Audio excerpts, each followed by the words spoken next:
Hello, everyone. Welcome to ZapChat with Ovis. I'm your host, Tracy Grant. And we started Ovis to take back the truth. Ovis is a fast growing movement dedicated to ending fake news by ensuring reporters and their stories are trusted, verifiable, and accountable to we, the people. Now, our topic tonight is about how the corporate news media focuses on sensationalist stories such as kidnapping and violence. This is something that I know a lot about since I am a former reporter.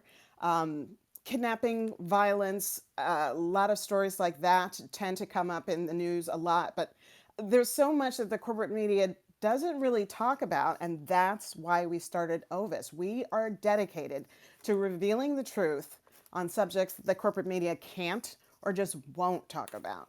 Now, our guest tonight is Dr. Annalise in Relay. She has a doctorate degree in social work from University of Southern California, and she is the author of Ending Human Trafficking and Modern Day Slavery, which you can find on Amazon.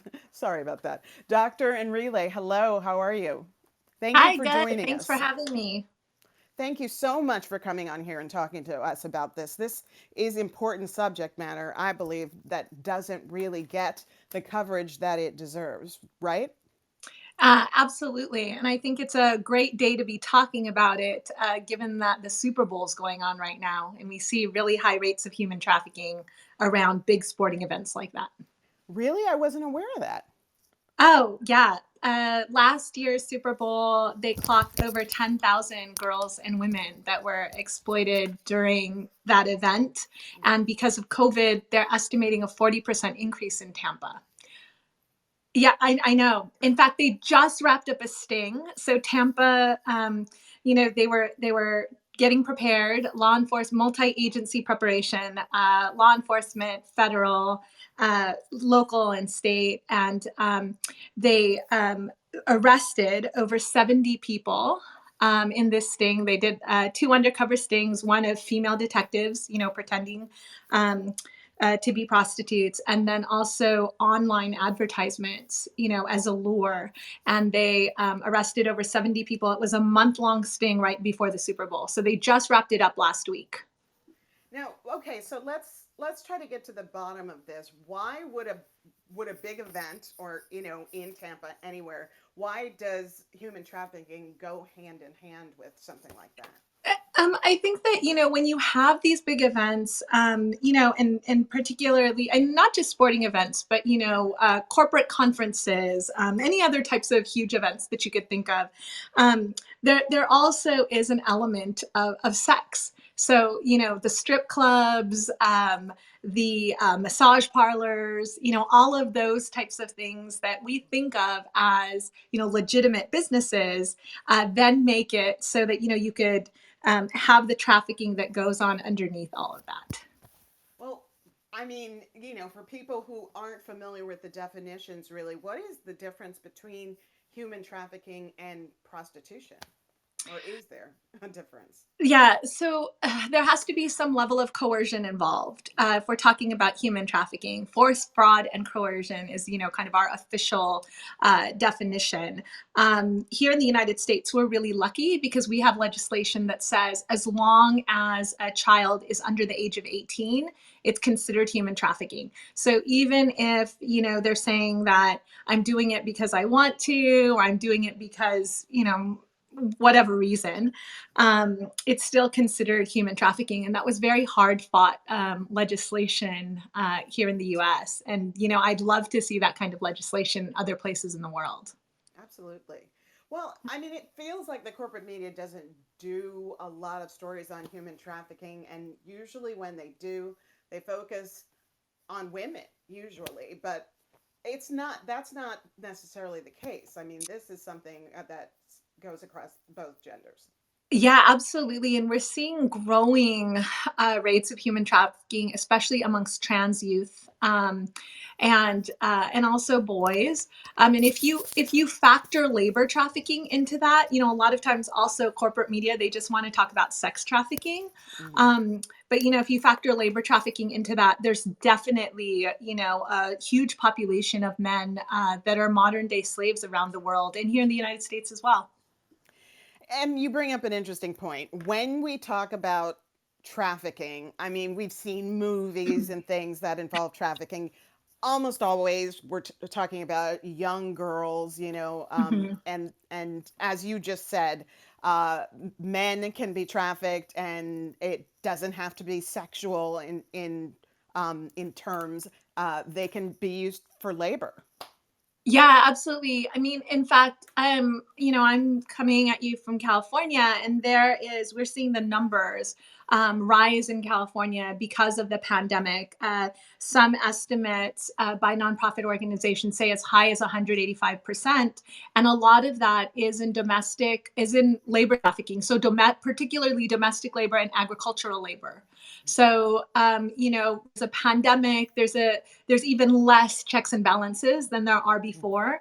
And these are really hidden pockets of our community that we don't see.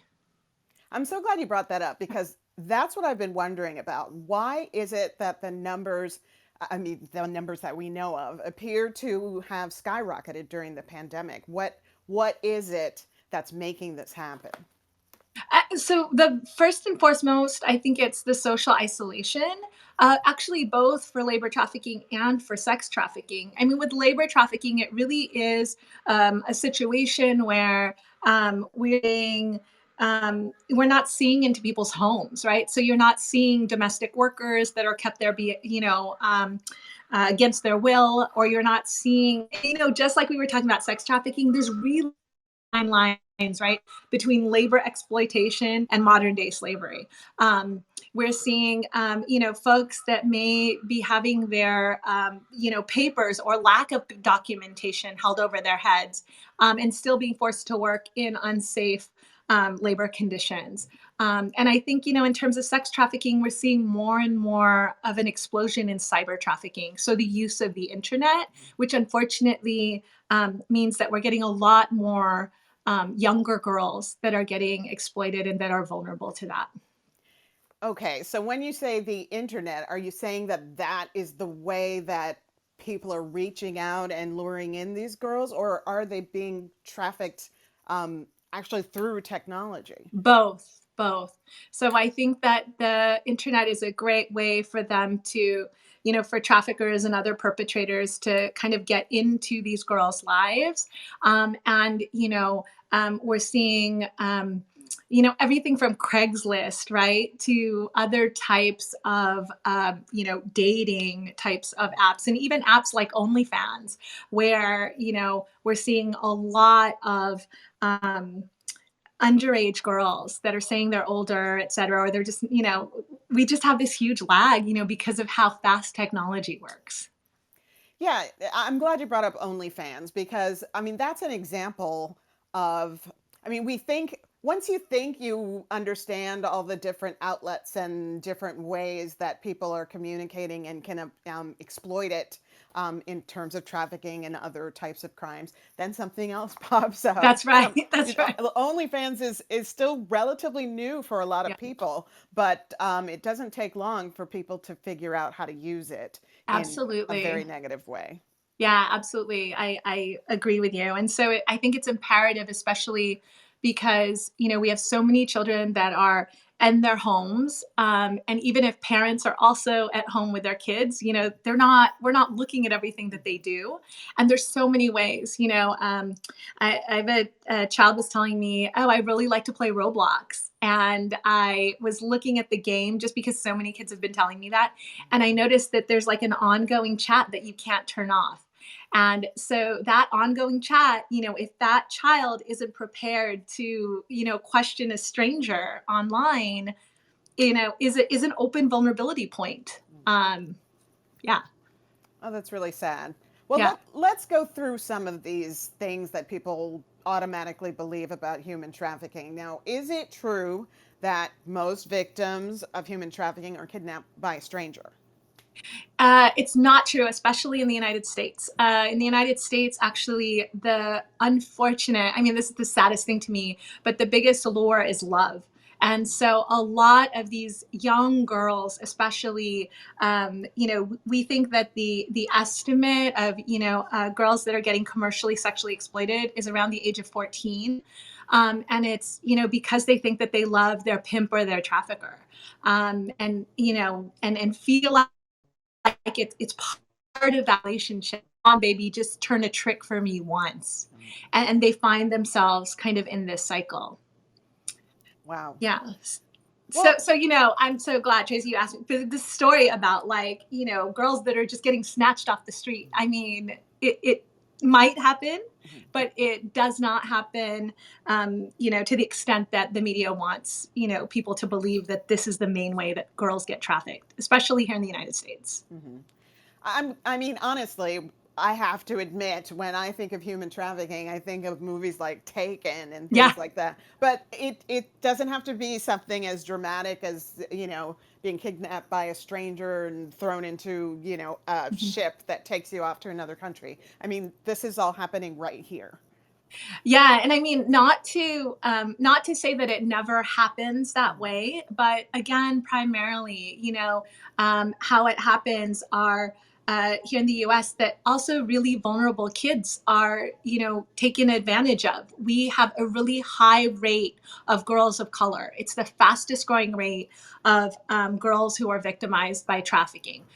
We have a really high rate of runaways. When I said earlier, we're getting a lot of trans victims, a lot of LGBTQ victims. A lot of those are runaways who have engaged in what, used to be called survival sex, right? Sex in exchange for a night on a couch or a dinner. And that now, because of this legislation, we call trafficking. Okay. Yeah. Well, that I'm glad you addressed that as well, because that's one of the things that people always think about, that someone who's being trafficked is being held, in handcuffs or tied to a wall and being forced to do some of these things. I mean, sometimes these people aren't necessarily unable to leave physically. I mean, they're locked in and not necessarily against their will.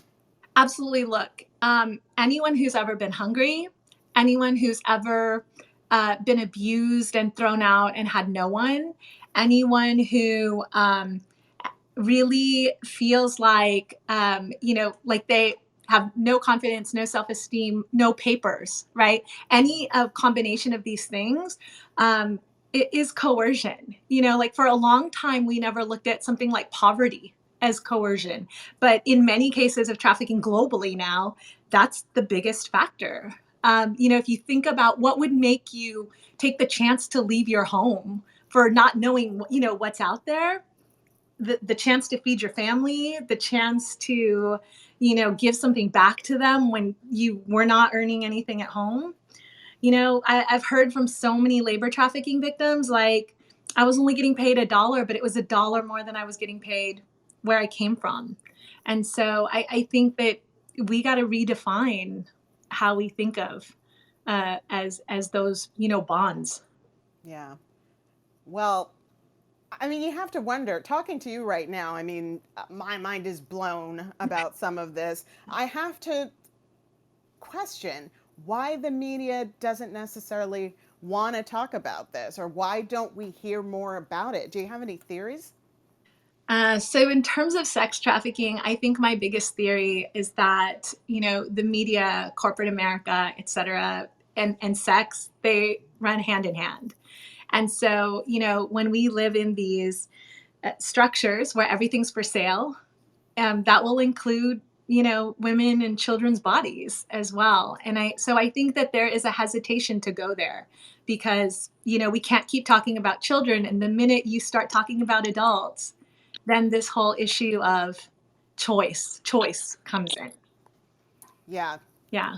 Yeah, I mean, that's definitely something to explore when you're trying to wrap your mind around how this happens. It's about defining choice.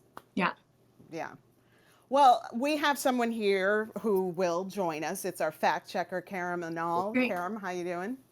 Good. How are you, Tracy? I'm doing well. Now, Karam is the one who looks into things for us and basically shows us what the real facts are. I mean, in the media, as I said, sometimes you just don't Yeah, get the real absolutely. story. So Karam is our guy who gets the real Great. story.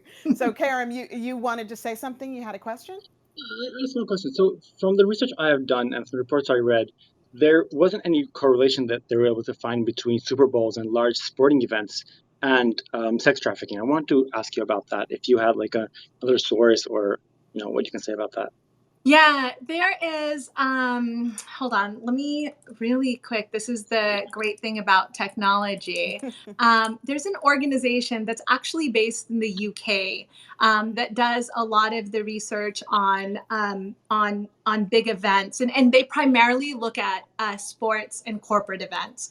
We don't necessarily see this phenomenon where we're having like Coachella, right, or a big art type of concert or things like that.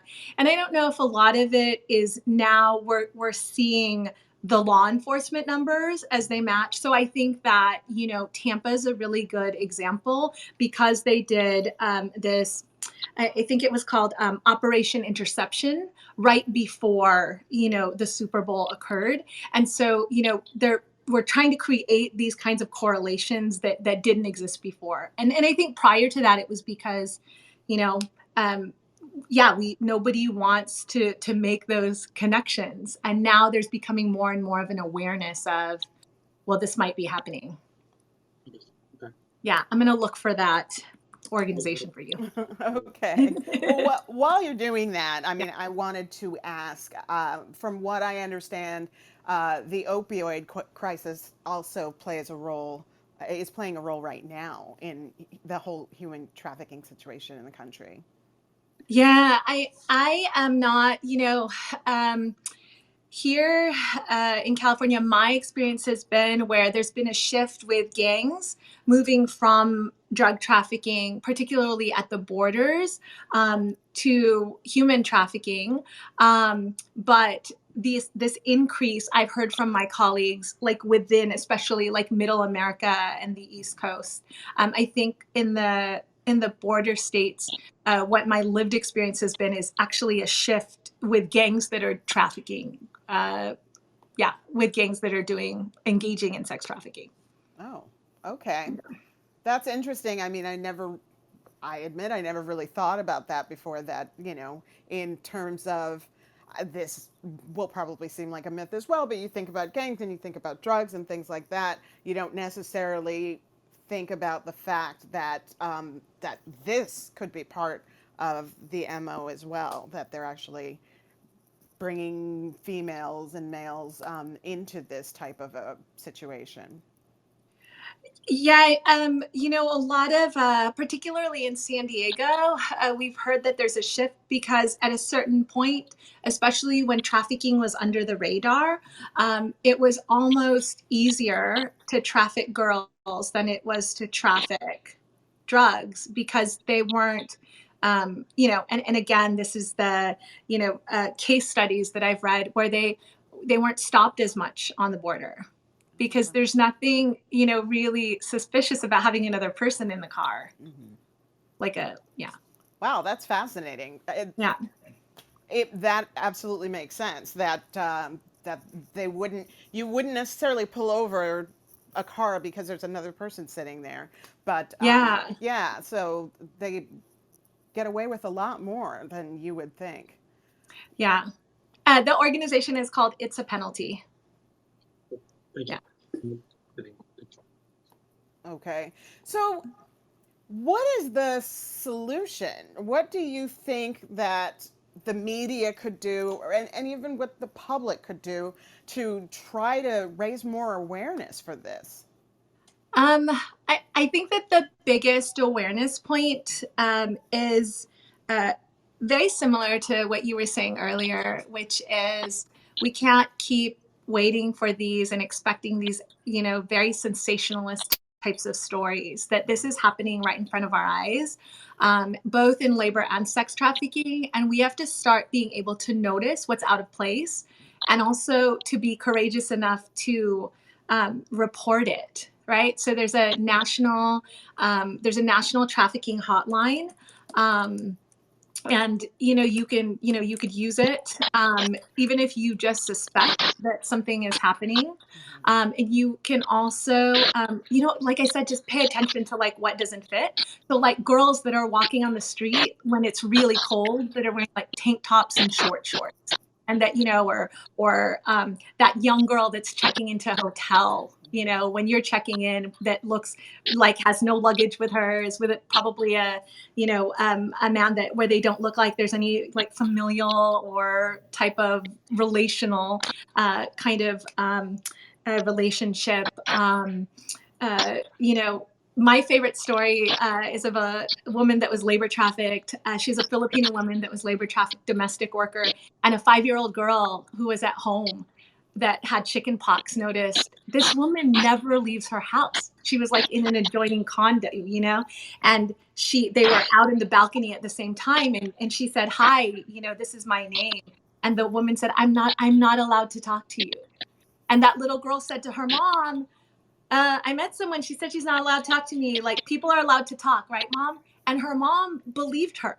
Like, her mom said, hey, wait, yeah, there's something wrong with that.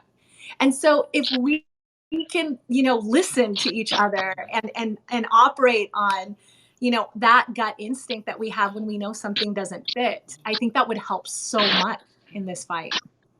And would it help if here at Ovis, as you know, what we do is try to do the stories other people aren't doing. People can reach out to us and say that, I want to know more about this. Could you do a story about this? Would it help if there were more outlets like Ovis that were willing to do that type of a story? What I've seen as a former journalist is that, whatever story is hot right now, that's what you're going to go after. Do the more salacious versions of the story. But as we've talked right here, and you're explaining to me what some of this human trafficking is about, it's not necessarily the type of story you're going to see splashed across the front page. Yet, it deserves a lot more attention. And if there were more news media outlets and news outlets like Ovis that were willing to jump into this and answer the questions that people out there might have, do you think that sort of a grassroots thing could actually make a difference? Oh, absolutely. And I mean, you're preaching to the choir because, I'm an academic. And so I think one of the strongest pieces is to have that fact checked evidence. One of the biggest things, that has been a barrier to human trafficking is the fact that people don't believe. So I think that the closer that we can get to the facts, right? Of course, human stories, inform us, but the closer that we can get to these horrendous numbers that, and have people understand that this is really happening. Yeah, that's the cause of movements, I think. Wow. Yeah. Well, Doctor, I'm going to ask our fact checker Karam some questions, and if there's anything you want to add while we're talking, that would be fantastic. But I'm introducing Karam, who knows all. I'm kidding, Karam. I'm kidding. But No pressure. no pressure there at all. But each and every story we do here at Ovis is fact checked by multiple certified independent fact checkers around the globe, and Karam is the one in charge of them all. And Karam knows a bit about social media myths that surround human trafficking. Right, Karam? Yeah, I did some research into this and tried to understand, what's going on online, what people are saying online. And I saw a bunch of stories going out. One of them was a bunch of reports of some text being sent to people, and that text apparently had a link in it, and so people were sending this to the officials to reporting this as a possible sex trafficking or human trafficking incident. They didn't know what it was. They didn't know what the link was. The text said that there was a parcel in your name and that you had to come and pick it up. So people were kind of afraid of what's going on here.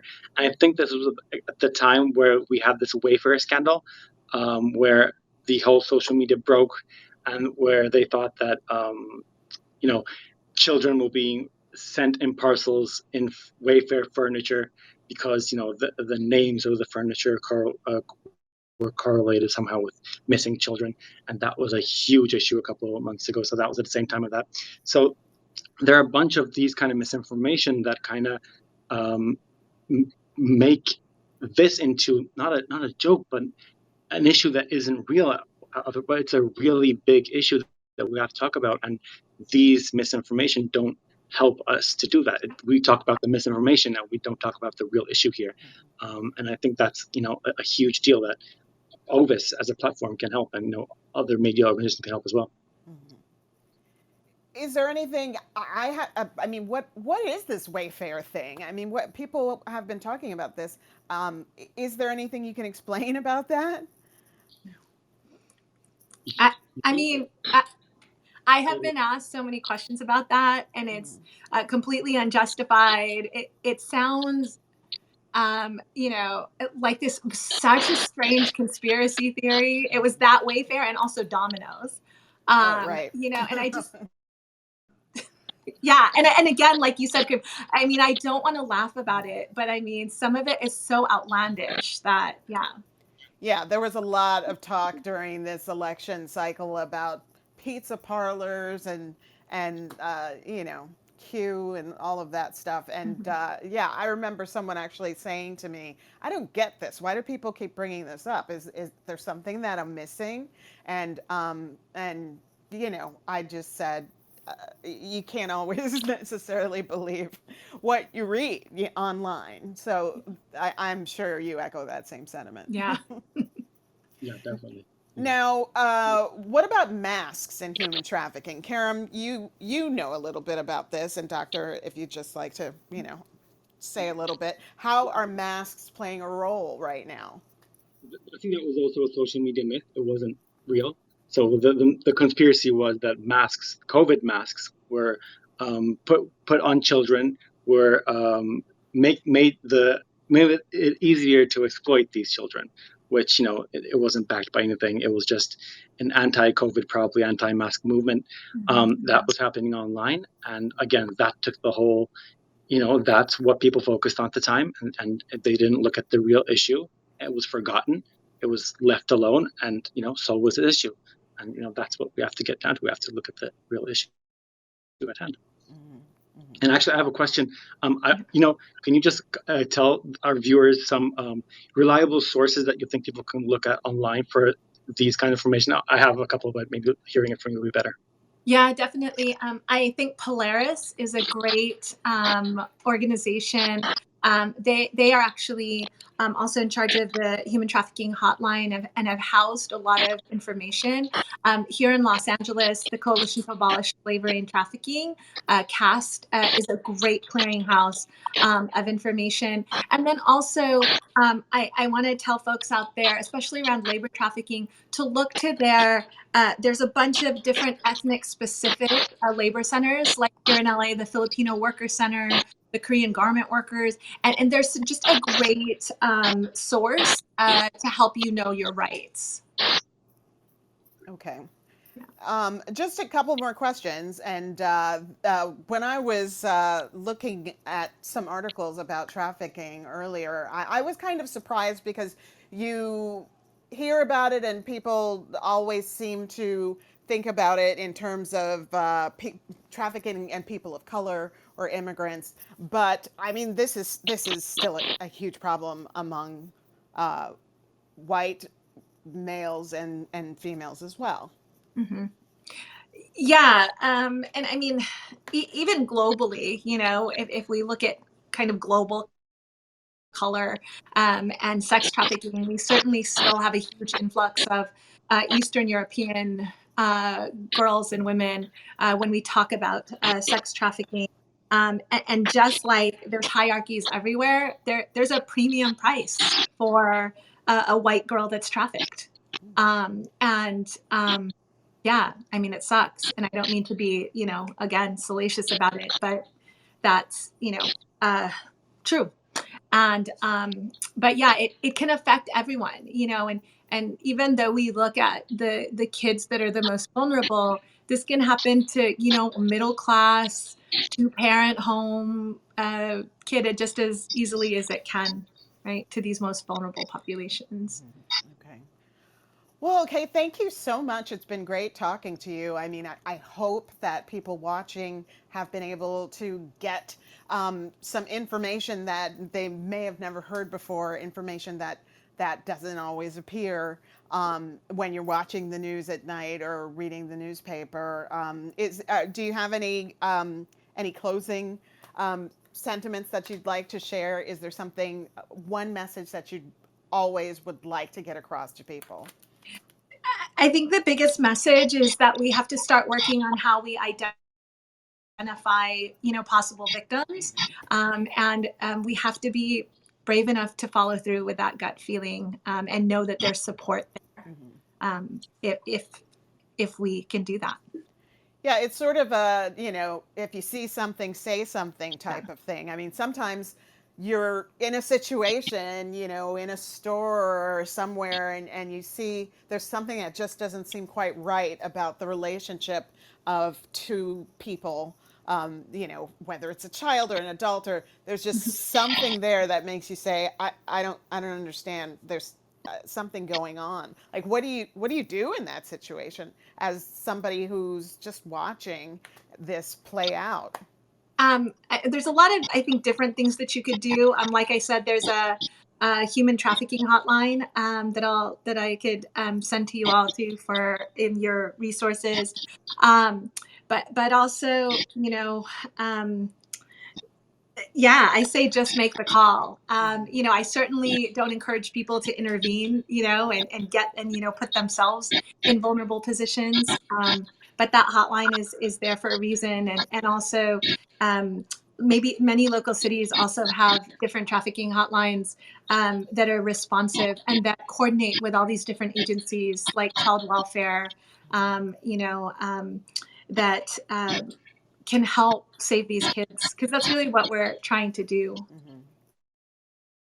So you sort of, take note of it, I guess, Hmm. if, and you, I guess if, let's say you're in a Target or something and you see something going on, would you say, try to memorize the traits of the people that you're watching? Okay, this is a man who seems about 6 feet tall, brown hair. Like, is that what I should be doing before I Yeah, make that call? yeah, and you could even go to, you can even tell the store manager. There's many stores and organizations, that are now engaging in trafficking training. So, I mean, just as an example, like Starbucks, the Marriott hotels, hospitals, they've all become flight attendants, right? They've all become frontliners, in this fight to identify. Okay. Yeah. And is there a number that you'd like to share that people should call? Yeah, it is 1-888 Mm-hmm. 373 7888. Okay. One Yeah. eight eight eight 373 3788. Excellent. Thank you so much. 7888. I'm sorry. Seven, there you go. Okay, let's do it one more time. I'm sorry because All I right. messed it up. One, It's okay. 1-888 373 7888. great. Great. Thank you so much. It was so All right. nice of you to join us. And I'm hoping that, someone out there is definitely getting this information and it could make a difference. Thank you so much. Absolutely. And for the work that you do. I mean, it's Thank very you. important. Thank you. And Karen, thank you as well for joining us tonight. I mean, here at Ovis, um, this is exactly the type of thing we're trying to do is get stories out there that people aren't telling. So yeah, thank you.